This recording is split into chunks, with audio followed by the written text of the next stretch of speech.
Good evening. It is ominous in its tone, but frustratingly thin on specifics. We're talking about that worldwide travel alert issued to Americans overseas this weekend. It comes after U.S. intelligence caught wind that al-Qaeda may be planning an attack against American interests. The threat, we're told, is credible, but underscoring just how difficult it is to pinpoint the target or targets. Officials are taking no chances, issuing a blanket travel warning and closing American embassies across much of the Muslim world tomorrow. Tonight, we're learning more about where those threats are coming from amid a shifting center of power for al-Qaeda. We're covering several angles of the story. We begin with Kristen Welker at the White House. Kristen, good evening. Lester, good evening to you. U.S. officials say the threat could be coming from the Arabian Peninsula and the al-Qaeda affiliate based in Yemen.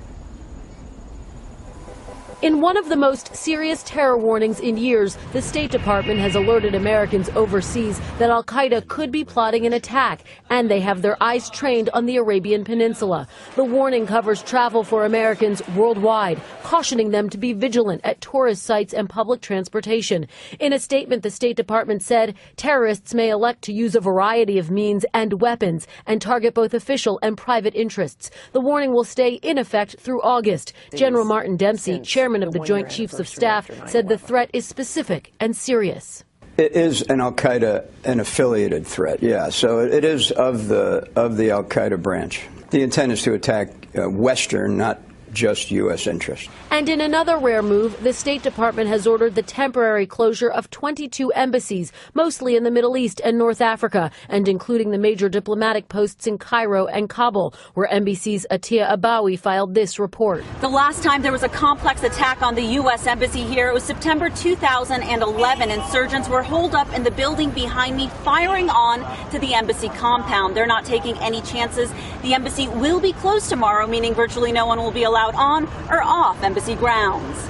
U.S. officials tell NBC News the threat was identified through increased chatter by terror groups and other sources of information. Congressman Peter King says the intelligence points to Yemen. Al-Qaeda in the Arabian Peninsula is probably the most deadly of all of the affiliates of al-Qaeda. Yemen is where the so-called underwear bomber got his training, and the bomb which nearly blew up an airliner over Detroit in 2009, and where radical cleric Anwar al-Awlaki directed terror attacks before being killed 2 years ago in a U.S. drone strike. Given the credibility of the source and the time frame within which this attack or these attacks may take place, that's why you've seen the government take the action it announced.